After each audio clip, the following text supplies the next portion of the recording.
आज स्टार्ट करते हैं क्वेश्चन नंबर 6 से लेके आगे तक के क्वेश्चनों की एक्सरसाइज है 1.1 मैट्रिक्स।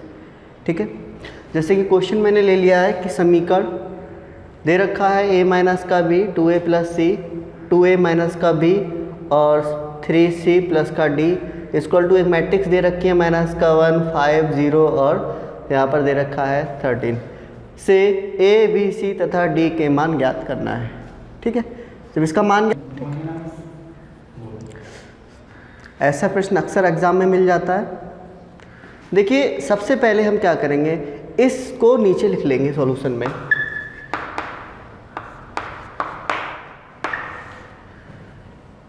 a माइनस का v 2a प्लस का c दे रखा है 2a माइनस का b 3c प्लस का d। ठीक, बराबर ले लेते हैं 105 30। तुलना कर लीजिए, दोनों जो मैट्रिक्स हैं वो बराबर हैं। ठीक है, लगा है बराबर का निशान। जब दोनों मैट्रिक्स बराबर हैं तो इनके प्रत्येक एलिमेंट भी बराबर होंगे। देखो, इसका a11 बराबर होगा दूसरी मैट्रिक्स के a11 के बराबर। ठीक है, तो हम कंपेयर कर देंगे। ठीक है, कंपेयर कर देंगे इसको। जब कंपेयर करेंगे तो ये आएगा a माइनस का b बराबर माइनस का 1। क्वेश्चन नंबर फर्स्ट, अब 2a प्लस का c ये पहले मैट्रिक्स का a12 है, क्योंकि पहला रो है और कॉलम है दूसरा, इसलिए इसको a12 पढ़ेंगे। और दूसरे मैट्रिक्स का a12 ये है 5। ठीक है, तो इसको लिख लेंगे 2a प्लस का c इक्वल टू 5। ये समीकरण नंबर 2 हो जाएगी। अब 2a माइनस का b है बराबर 0। समीकरण नंबर 3, अब 2 यहाँ पर दे रखा है 3c प्लस का d इक्वल टू यहाँ पर दे रखा है ये 13। 3c प्लस का d क्वेश्चन नंबर 4। यहाँ पर हमें 4 क्वेश्चन मिल गई हैं।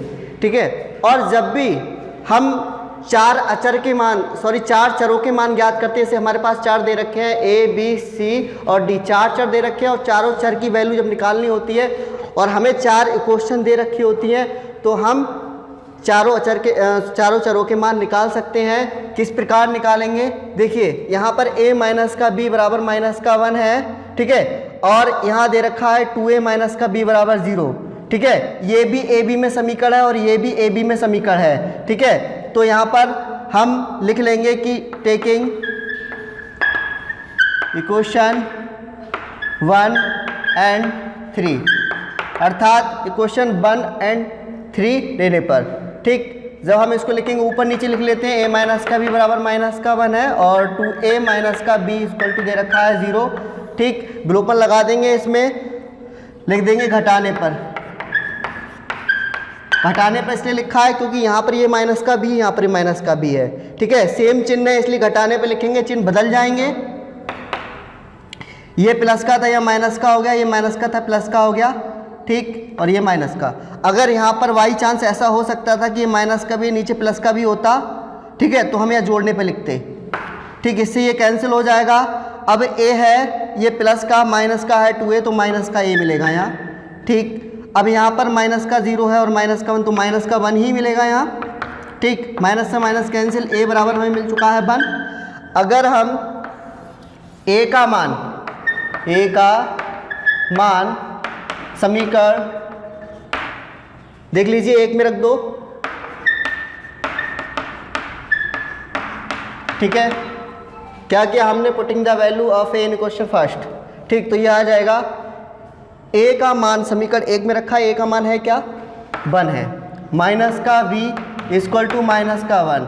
ठीक है, यहाँ से देखते हैं माइनस का v और ये माइनस का 1 है, ये 1 इधर जाएगा तो ये माइनस का हो जाएगा। माइनस का b बराबर माइनस का 2, अर्थात हमें मिल गया b बराबर 2। ठीक है, 2 मान मिल चुके हैं। तीसरा मान ज्ञात करने के लिए एक काम करना पड़ेगा हमें। अगर हम समीकरण नंबर 2 में a की वैल्यू रख दें, समीकरण 2 में a की वैल्यू रख दें तो c का मान मिल जाएगा।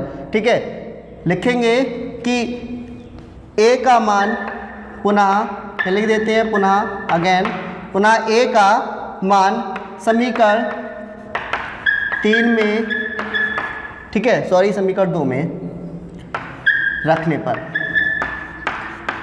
जब समीकरण 2 में रखेंगे तो हमें मिलेगा 2 और a की वैल्यू है 1 प्लस का c इक्वल टू दे रखा है 5, ये हो जाएगा 2 एकम 2 अर्थात c यहाँ आ गया और ये 2 एकम 2 जो आएगा 2 को उस साइड पहुँचा देंगे तो ये हो जाएगा माइनस का 2, तो c बराबर मिल जाएगा 3 वैल्यू मिल गई। अब हमें d की वैल्यू और ज्ञात करनी है। d की वैल्यू ज्ञात करने के लिए आप c की जो वैल्यू है समीकरण 4 में रख दीजिए। देख लीजिए c और d में समीकरण अगर c का मान यहाँ लगा दे तो d की वैल्यू मिल जाएगी।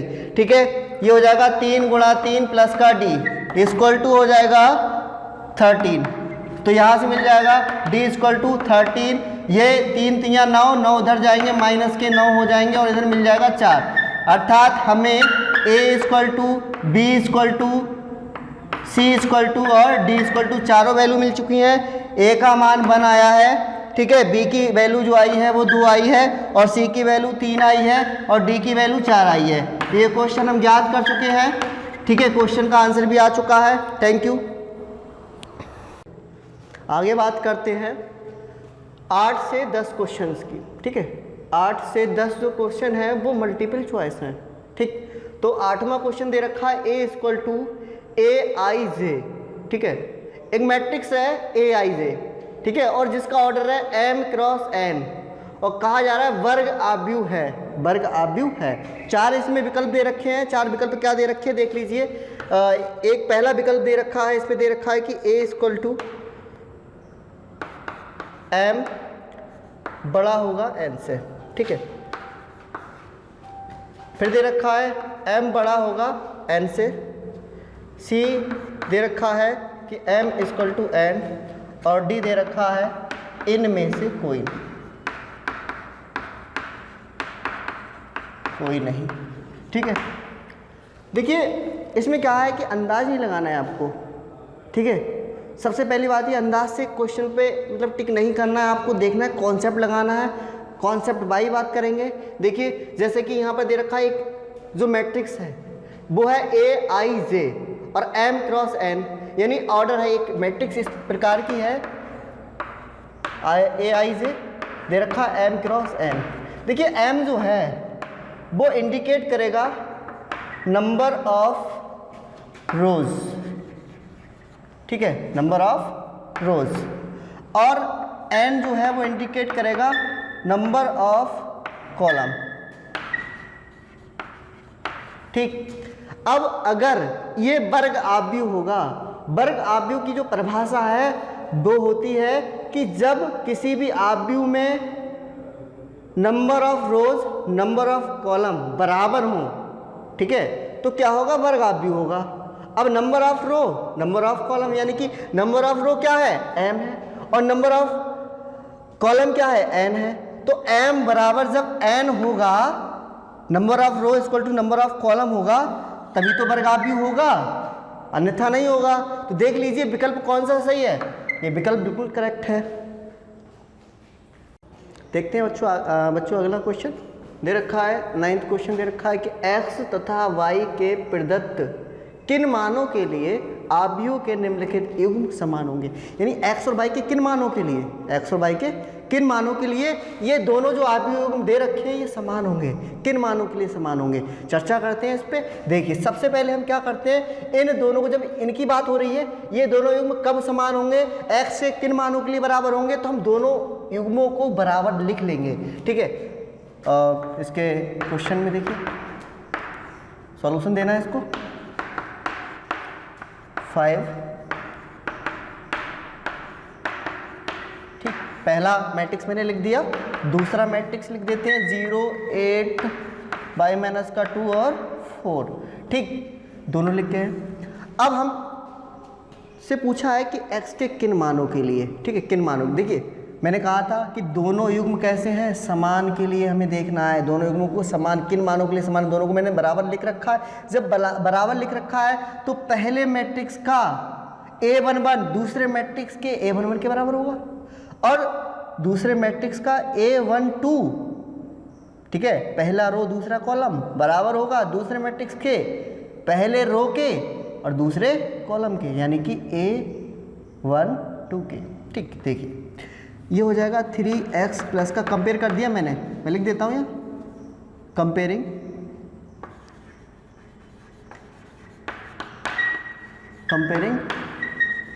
Two matrix.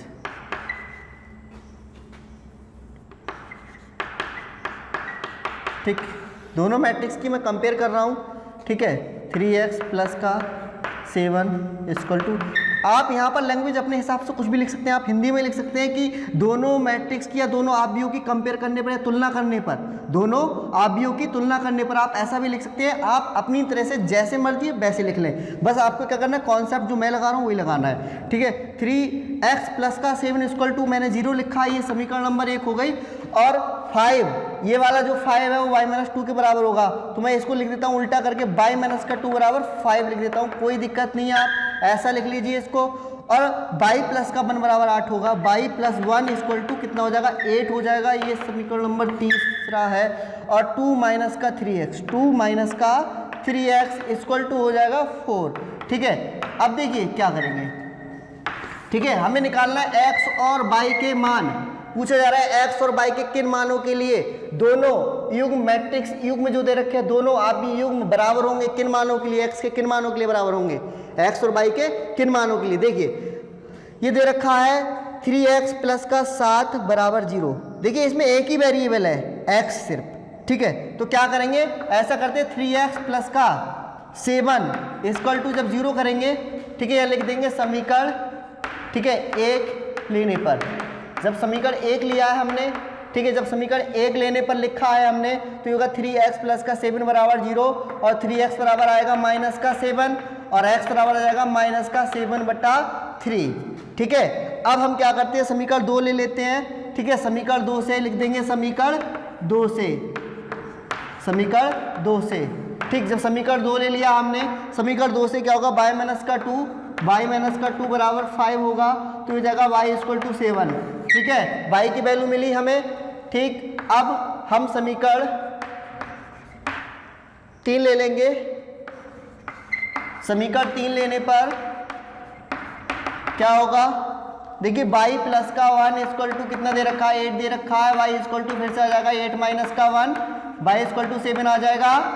ठीक है, और यहाँ से जो समीकरण नंबर 4 ले लेंगे, समीकरण 4 लेने पर देखिए, जब समीकरण 4 लिया हमने तो मिलेगा 2 माइनस का 3x इक्वल टू 4। ठीक है, तो ये हो जाएगा माइनस का 3x इक्वल टू 4, और यहाँ 4 लिखा है मैंने, और ये 2 बचा, ये 2 उधर जाएगा, माइनस का 2 हो जाएगा, तो हो जाएगा 3x बराबर 4 माइनस का 2 आएगा, x इक्वल टू मिल जाएगा हमें 2/3 माइनस का।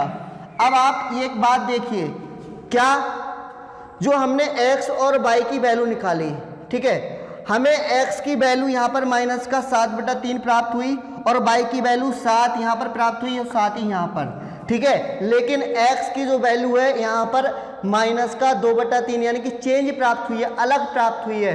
ठीक है, अगर ये सेम प्राप्त होती तो हम कह सकते थे कि x और y की जो वैल्यू होती वो x बराबर कोई यहाँ पर कुछ भी हो सकता था। ठीक है, लेकिन सेम वैल्यू, ये दोनों वैल्यू सेम होती तो x की वो वैल्यू हो सकती थी और y की 7 हो सकती थी। लेकिन यहाँ पर क्या चेंज वैल्यू प्राप्त हुई है, x का मान कुछ और प्राप्त हुआ यहाँ पर हुआ है और कुछ और यहाँ पर, ये सेम वैल्यू नहीं है। तो x का जब मान यहाँ पर सेम नहीं है, लिखेंगे कि x का मान, ठीक है, यहाँ x का, ठीक है, अलग अलग मान, ठीक है, प्राप्त हुआ है। ठीक है, जबकि y का मान, ठीक है, 7 है। जब x का मान अलग अलग प्राप्त हुआ है तो हम यहाँ पर ये कह देंगे कि इसका जो x का और y का जो मान है वो ज्ञात करना संभव नहीं है। ठीक है, अगर सेम प्राप्त होता तो हम कह सकते थे कोई भी मान आ जाता, इनमें से कोई आंसर आ सकता था। लेकिन जब ये x के मान जब बराबर नहीं आया, x का मान जब बराबर नहीं आया है, एक x का मान ये आया है, दूसरा x का मान ये आया है, जब ये दोनों सेम नहीं है, इक्वल नहीं है, तब हम कह सकते हैं कि इनके मान को, x और y के मान को ज्ञात करना संभव नहीं है। ठीक है, आइए देखते हैं अगला क्वेश्चन। क्वेश्चन नंबर 10 दे रखा है 3 गुणा 3 कोटि के ऐसे आव्यूहों की कुल कितनी संख्या होगी जिनके प्रत्येक प्रविष्टि 0 या 1 है। ठीक है, तो इसमें 4 विकल्प भी दे रखे हैं। ए दे रखा है 27, बी दे रखा है 18 और सी दे रखा है 81 और डी दे रखा है 512। ठीक है, तो देखिए इसमें क्या है, इसको ज्ञात कैसे करना है। देखो ऐसे तो आप नहीं कह सकते हो कि कोई क्वेश्चन एक सही मतलब एक विकल्प इसमें सही होगा, जब तक आप हल नहीं करेंगे तब तक आप सही प्रश्न का आंसर ज्ञात नहीं कर सकते। ठीक है, तो दे रखा है इसमें 3 गुणा 3 कोटि के ऐसे आव्यूह। इसका ऑर्डर क्या है, ऑर्डर दे रखा है, कोटि कितनी है सबसे पहले हम बात करते हैं कोटि की। तो कोटि दे रखी है इसकी 3 गुणा 3 अर्थात नंबर ऑफ एलिमेंट यानी कि एलिमेंटों की कुल संख्या कितनी होगी, कुल एलिमेंट हो जाएंगे इसमें, कुल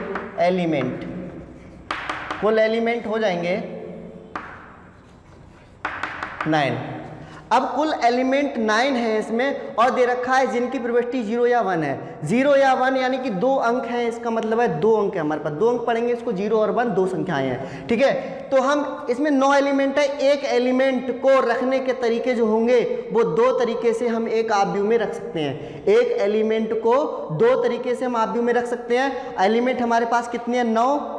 ठीक है, तो 9 एलिमेंट, एक एलिमेंट को 2 तरीके से रखेंगे, 9 के 9 एलिमेंट को 2 तरीके से रख सकते हैं हम। इसलिए हम कह सकते हैं कि आव्यूहों की कुल संख्या, या डायरेक्ट लिख देंगे कि आव्यूहों की कुल संख्या, इसका फार्मूला होता है 2 की पावर n। 2 की पावर n इसलिए होगी क्योंकि हमारे पास में 0 या 2 अंक हैं, इसलिए 2 की पावर n है। 3 होते 3 की पावर n हो जाता। ठीक है, 2 की पावर n है, कुल अंक कितने हैं, 9 है, तो 2 की पावर यहाँ पर 9 हो जाएगा और यहाँ आंसर आ जाएगा 512। ठीक है, 2 की 9 बार गुणा कर दीजिए, 512 आ जाएगा। Thank you.